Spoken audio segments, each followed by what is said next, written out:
Hey, good morning, guys. I wanted to record a message. I'll probably record another one later today, just about the purification of the fire of God and Satan and hell. Um, but this, because it kind of ties onto this message, because fire comes from the Greek word pure, which means to purify. Um, and the presence of God touches anything that the presence of God touches, brings it into itself or the likeness of itself. And so it was meant as a very positive thing. And this really fits in today's message. The fastest way out of every apparent challenge, when we put a parent in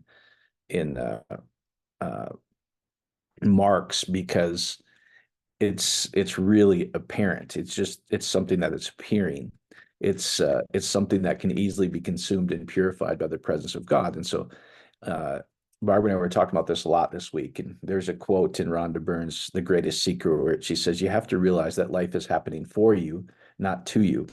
And what do I mean by that? If there's anything, if there's any challenge, if there's any fear, if there's any anxiety, if there's any parent problem in your life that's bothering you, it's happening for you.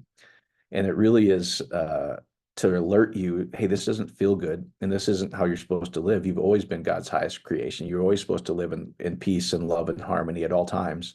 And when you allow those negative emotions to dissolve, how do you dissolve them? Out of the presence of God. And the presence of God is pure love, acceptance. It's the acceptance of all things. And so it sounds odd, but when you love the situation, go, oh, this is happening for me. I'm going to just allow myself to love this. Thank you that this is happening for me, to bring me back into the complete assurance in the presence of God, where everything flows, abundance flows naturally, life flows naturally, life flows naturally, because that's how we were designed from the beginning. That's the purifying presence of love, where every apparent challenge, instead of saying, I don't like this, this is so bad, why is this happening to me, where we get into that spiral of fear, anxiety, depression, it's really to alert us to go, this is happening for you, for the greatest of you, that there's a love outside of you that's greater than you. Is like, hey, we don't want you to experience this any longer. This is we designed I believe the love of creation designed it this way, to alert us to go, whoa, I'm believing something that's not true about myself. This is my time. Instead of looking at this negative situation, this apparent problem, this is my time to let the truth about who I am, the truth that God is perfect love and harmony, and allow love and harmony to completely dissolve it, so everything gets back into flow, where we're one with God. And so the fastest way, I'm just looking at my notes, the fastest way out of every challenge is to love what's happening to you. And that apparent challenge, that apparent negative, will literally dissolve in the presence of God. And so uh, um, it's not a negative. And we really get this idea from the mistranslation of the tree of the knowledge of good and evil, where evil is translated from the Hebrew ra, and it literally says, you shall come to experience the highest point of man, or the life that comes from the highest point of man. And so it was very positive. It was never a negative thing. But we've learned to say this is good and this is bad. And true love, we were talking about this last night, is what one of the things when we were going down this journey, is like 1 Corinthians 13. Once you realize there's no no's or nots, where it's this idea that you shall behold or see the cosmic womb of God, ayin, where they translate it as no or not. But even in English, in 1 Corinthians 13, it says love keeps no record of wrong. And we would ask all these pastors, like, if love keeps no record of wrong, uh, uh, how come it kept record from the first quote unquote humans that were ever created, Adam and Eve? How come he kept record? When did it change? I thought this God was the unchangeable God. He's the same yesterday, today, and forever. So obviously if we read it in English, he keeps no record. So why do we keep record? And of course, it was crickets. We couldn't. Well, then they would come up with these odd things like, "Oh, his ways are beyond finding out." Oh no, that's not true. That's silly. That's silly. We're one with his ways, and we should always understand that we're in this perfect love and swimming in this divine life, that if we allow all the negative to flow out of us simply by just loving the situation, in a short period of time, the situation will resolve itself. Lack will be lack will be dissolved into the truth about abundance. Is depression, fear, anxiety will be literally, once you allow yourself to love those feelings and welcome them, it dissolves into joy, peace, the ever presence of God. And divine health naturally flows instead of the symptoms we're seeing in our body. And so I'm just going to read a couple things to you. Maybe I'll just show you very quickly just the fire of God, the presence of God's passion. And like I said, I'll probably do another message, not allowing any pastor, any theologian to scare you with the lake of fire or Satan or hell or Hades. they're, they're actually all very positive things. There's no bad news in the good news, period. And I'll do a whole message on that because I want to show you what it actually says. But let me just show you this part. Let's see. I'll just share. Satan cast into the lake of fire. Let me just show you this word fire real quick, and then I'll show you tormented, because we get these ideas of like literally the Latin hired Dante from Dante's Inferno to draw pictures of God dangling people over this fire to be tortured forever and ever. And it's about as far away from what the scriptures actually say as you can get. So that's why I said, don't let any pastor scare you about hell or the lake of fire. It's silly. So let's just go look at this word fire first. It's the Greek word pure, and it's pay. I go straight from Greek to Hebrew because I know what the letters mean. Is pay, vav, resh. And so pay is the opening or the mouth, the command or entrance of the joining together of resh, the highest point of man. And so fire is often used figuratively, like with fire of God, which transforms all it touches into light and likeness with itself. Fire enlightens and purifies. All through scripture, guys, when it talks about purifying, it's always a very positive. Fire was never meant to be a torturer. It was always like, this is the purification of God itself. You allow the presence of God, the truth about all life, the source of all life, and all harmony. Anything it touches transforms itself into itself. So anyway, let's go look at torment real quick. So even if you read it in English, if the devil and the Satan and the false prophet, I can't even read this and keep a straight face because I know what it actually says, but let's just keep in English, beast and the false prophet are thrown into fire. Well, that's good, because then it says it's thrown into this purifying thing that transforms everything it touches into like and likeness of itself. So it has to be a good thing. So anyway, but let's talk about this torment, actually, to torture, a tormenting trial. But let's go see what it properly to test by metals by a touchstone. Okay, now we're getting somewhere. Then they have all these other interpretations that it's bad, it's vexing, it's painful. The first definition is the correct one. I'll show you because it's from the root word basanos. It's to touchstone. It tests the purity of metals. And so if you go look from basanos, I'm sorry, dark stone used in testing, hence examination by torture. What? It was they were just testing the purity of metals. It wasn't to torture or examine by torture. That's not what it said at all. It was used to test the purity of metals. Now watch this. This is pretty cool. Originally, here's the original meaning: a black silicone-based stone used as a touchstone to test the purity of precious metals like silver and gold. Why is that torture? If somebody came along and they came and said, "Hey, this is pure gold," oh, that tortured me. No, it didn't. It tested the purity of it. So basanos was originally from Oriental origin, a touchstone, a Lydian stone, a touchstone, used for the testing of gold because the pure gold rubbed on it a very peculiar mark. So this basanos that they translate as torment or torture forever and ever literally says, this is the mark that you'll be purified forever with, which was at the end of life, is you enter into the very presence of God, the love and presence of God, which everything it touches brings into like and likeness of itself. And this is the mark that you'll be pure gold, purified, oneness with God forever and ever is what that's all about. So anyway, now let's get back to the fastest way out of every challenge. Apparent challenge is not how most people do it.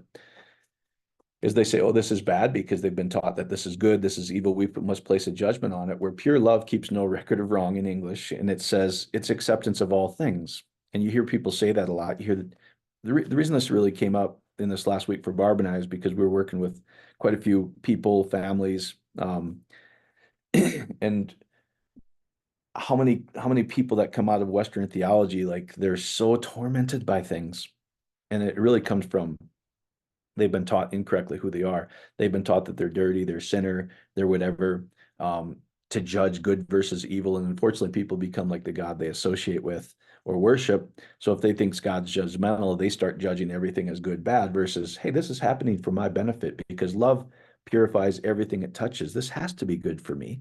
So how's the fastest way out of it? So I'm going to read a couple things um, from The Greatest Secret. This is pretty interesting. We've all accepted many false ideas and beliefs throughout our lives, and those false ideas and beliefs have kept us enslaved. We've been told that there's limitation, there's lack in the world, there's not enough money, time, resources, love, or health, or life is short. You're only human, you know. You have to work hard and struggle to get somewhere in life. We're running out of resources. The world is in turmoil. The world needs saving. But the moment you see the truth, these myth truths crumble, and your happiness will arise from the ruins. You might think it's normal to be plagued by negative emotions throughout your day, but life isn't supposed to be that way. You can live your life utterly free of hurt, upset, worry, and fear and exist in continuous happiness. Life is showing you there's a way out of suffering through this, through every single challenge. This is where we got the ideas like, hey, stop looking at this as why is this happening to me? Which is a very contracting thing, like all the things, the limits I just shared with you. Life is hard, there's lack in the world, there's lack of resources, there's lack of love, there's lack of health. Um, but if you just look around in nature, like it's the concept that we've been sharing. Nature's abundant, it's plentiful, there's always enough. The sun shows up every morning to show you that the source of life is vibrant and everything's available for our taking at any point. The very source of life, the love of creation, God, is available to take as much as we could ever want at any time. And so this suffering is your is the very way out. When we suffer or we feel these negative things or think, oh, this situation is very bad, versus going, oh, this is to show me that I can be free from this forever and ever. How exciting. It says it's a mistake of our own identity. All of humanity's suffering comes down to a case of mistaken identity. You are here's and then she says it this way, the truth is you're really not a person at all. You're most certainly having the experience of being a person. But being in the bigger picture, it's not who you are at all. Here's where it really is, guys. You are the eternal life and presence of God. There can be no other source of life. So you are the very source, the presence of God having a human experience in this tabernacle, as scripture calls it, this box that you're carrying the presence of God around that's in us, through us, but everything in creation is made out of the same substance, which is God. And we are such a high creation that anything, the science behind this is so cool to me that simply our presence, if we would know who we were and allow any other ideas to just dissolve and go, wait a minute, I'm thinking about the wrong thing. I'm going to love this feeling I have. I'm going to love this negative situation. I love you and I bless you. I bless the situation. Instead of fighting it, coming against it, this is so bad. Please pray for me. All those are contractions of energy of God versus allowing the energy of God to freely flow out of us. And when we realize that the life of God can freely flow out of us, like I said, that is the purifying presence of God. It dissolves lack, it dissolves pain, it dissolves unhappiness, it dissolves depression. And those feelings, those situations are there for you to get you right back to, hey, you're believing something wrong about yourself. You can get right back into the presence of God. And I'm going to read this from Lester Levinson again. Happiness is free. This is so great because the unlimited, to be the spirit of God, which has no limits, is our natural state, always has been. And that is a state of freedom where we can do or have anything at any time. And we get to choose what we can experience at anything at other time. If we just would allow that life of God to flow out of us versus contract and, oh no, this is bad. So here's what he says when he really had this revelation. Um, the very essence of me, the very beingness of me, Christians, we would call that the spirit of God, the presence of God, the existence of life itself was the reality. It has no limits. It's eternal. It's in all things. And I saw that the only limitations I had were the ones I accepted. Um, I'm not this limited body I thought I was. I'm not this analytical thinking mind with limitations that I thought I was. That's just me using the mind to worry about things that I don't need to worry about. I realize that the presence of God is in me. This caused me to identify with every being, every person, every atom in the universe. We're all one, guys. That's the oneness of God. Through different lenses, the Spirit of God chose to be you. The Spirit of God chose to be me. The Spirit of God chose to be my wife, my kids, your kids. We're all have the presence and the Spirit of God, the same Spirit, having the experience through these different lenses. That's all it is. And then he says, once you get that you are this limit, your true nature shares in all the attributes of God. We were asking, like if you could describe God, what is this? It's omni, it's powerful, all the omnipresence, omniconscious. It has the ability to know anything when it's needed. It's present everywhere. And this love of God and harmony of God is always responsive to us. That's all the omnis. He says, then you're finished with the separation and the hellishness that's caused by separation. You can no longer be fooled by the apparent limitations of what you see out here. You realize, like, oh, this is just reflection for my benefit to go, I can change anything about my life within if I just let go of these negative things. And he continues by saying that life will open up to you and total understanding of it. If you simply realize you're infinite beings, you are the presence of God. You share in the attributes of God. You are the eternal spirit of God, um, uh, which is life, which is harmony itself. I wrote some notes of just what infinite, the unlimited being. I was like, the unlimited state is natural to us.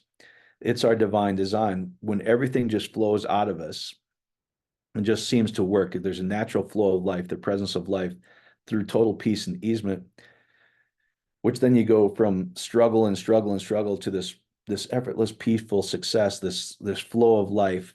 Like we were sharing, I was sharing with some people at the fellowship at our house last night. And Barb's got these beautiful geraniums and flowers outside our front door. I go, the geranium doesn't struggle to be a geranium. When we plant tulip bulbs, the tulip bulbs have the flow of the life of the tulip in itself.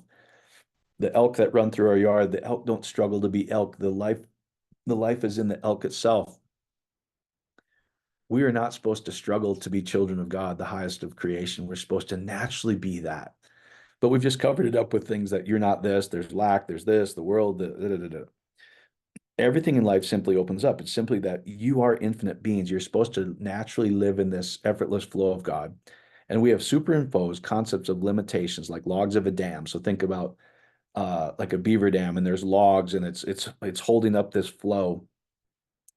And we're smarting under these limitations. I know we've shared this on the online calls quite a lot. It's an old English word for this feels bad. We're smarting under it because our natural state is limitless.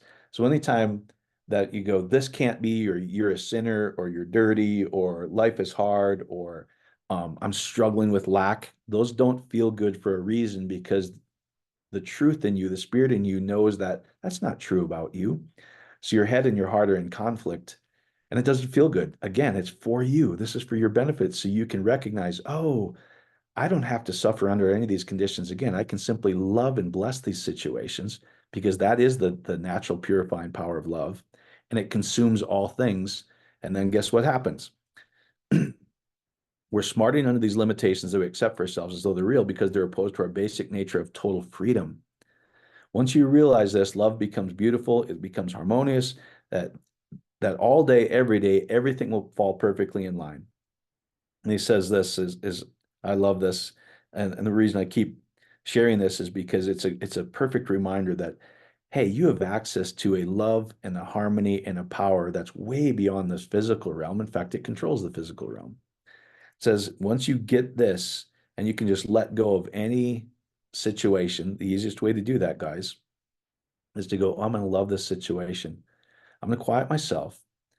Through breathing is the easiest way to quiet your analytical mind, your thinking mind, where now every portion of your brain gets harmonious. Like I showed you in the fellowship, when your brain waves are out of sync, when your thinking brain is worried about the past, or is feeling guilt or shame about the past, or worried about lack and not enough in the future, it's not in sync with the other parts of your brain, and you get really low energy, which doesn't feel bad. But once you calm yourself down by breathing is the easiest way to take some, just be aware of your breath. Just take some deep breaths. It actually shuts down the analytical mind. It gets into the same wavelength as the other portions of your brain. You get this amplitude of energy, which is the natural flow of God. Reish is in Hebrew. It says the creative ability of God from the highest point of man, the tabernacles, holiest of holies, which is a man's head, which is your head, is what the scriptures are talking about. That is where the power of God comes from. Um, Life comes from the first highest point of man, which is the male part, but spiritual life, all life is between the two cherubs, the cherubim. The natural flow of the finished work between the two cerebrums up here is the tabernacle of God. It says once you just allow yourself to be consumed by everything is in order. There's a love, a power that's greater than me, that's bringing everything into like and likeness of itself, the purifying effect of God, the purifying love of God. And every atom moves to serve you as you just kind of float around. When you're in tune just simply means, hey, all my brain waves are functioning at the same wavelength. So there's this huge amplitude and energy coming out of me, which is the very power of God to transform everything it touches. It actually consumes every apparent challenge. When we love the situation we're in, when we love the feeling we're in, those feelings soon dissolve. And all that's left is the purifying love, harmony, purity of God, which takes care of every situation naturally for you. The problems will naturally fall away. That's the purifying presence and love of God. It says, then every atom in the universe moves to fulfill your thought. And this is true. Being in harmony, what is that? Recognize when I'm worrying, when I have a fearful thought, when there appears to be a challenge, what do? I don't freak out and call my prayer team. You don't do that, guys. They don't understand. The best thing to do is breathe or use some meditative process somehow to relax that thinking brain. Get your attention off the problem. You could sit and have a glass of wine and listen to nice music. Barb and I do that a lot, where we stop worrying about apparent problems and just start to enjoy life. And guess what? That is the love and harmony of God, the life flow of God that's always available, that dissolves all the problems by itself. All of a sudden, you'll get flickers of, oh, this is the right solution to this. You're not even trying. You're not trying to fix the problem, but you've slowed down and now you're getting information from the very source of life itself, the love of creation. There's nothing for you to really do except to let go of the negative and allow the love of God to take care of everything. And that's what he's saying is when you're in tune, when you simply have a thought, oh, you know what, this would be nice to experience. Every atom in the universe moves to fulfill your thought. That is the crazy part of God's highest creation, you and I, that somehow our mere presence and we simply have a thought and go, this would be nice. The natural flow, the natural life essence, the natural power of God brings everything into life and likeness of itself, which is pure harmony and love. Everything is there for you. Every atom in the universe moves to fulfill your thought, and this is true. All right, so let me just make sure I covered everything I want. So yeah, so if you're going through anything that doesn't feel good, if there's anything causing you fear, anxiousness, worry, hey, we all do it because we've taken thoughts, beliefs of that are not true, that there's lack, there's that God somehow may not bless us, that God's going to bless us based on whether we're good or bad. And we were joking about that. We even Santa Claus is coming to town. We sing about it. We sing about it at Christmas time because of the mistranslation of good versus evil. If you're good, you get blessed. If you're bad, you get blessed. But love of God keeps no record. Again, I know that's not what it says in the original Greek, but let's just use it um, from the English translation. If that was true, that's very beautiful, because love doesn't judge anything as good or bad. Love is the existence of all things, and it simply loves and accepts and says this is fine. There's nothing wrong with this.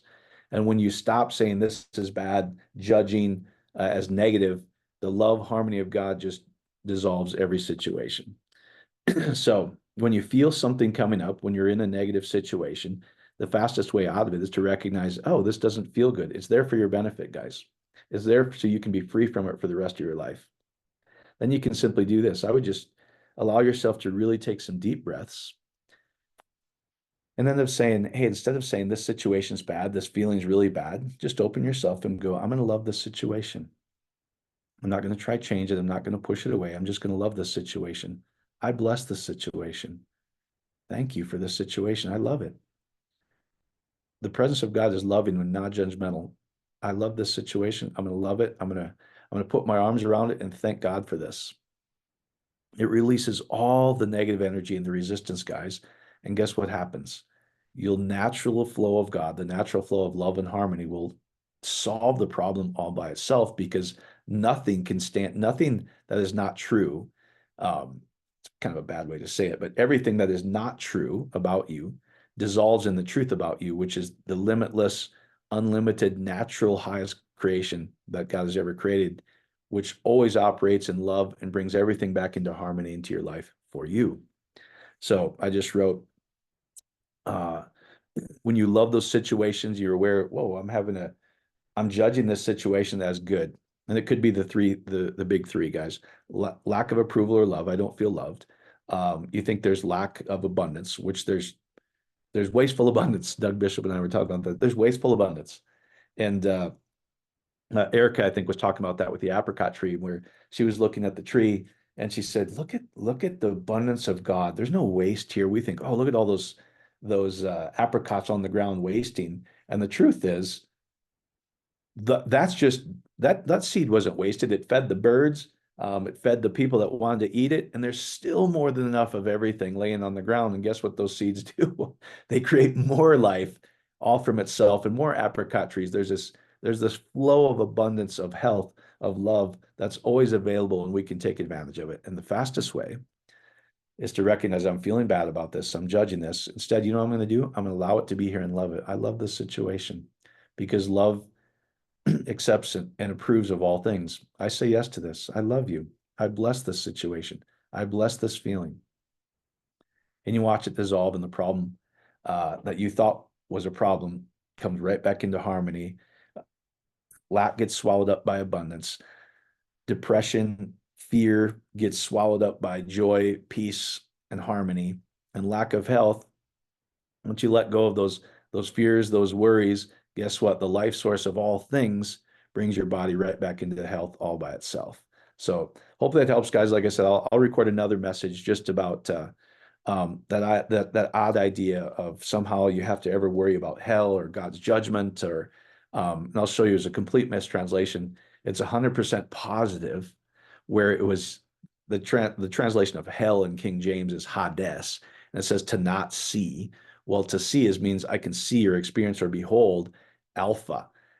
So they translated hell, Hades, as you can't see anything. There's utter darkness.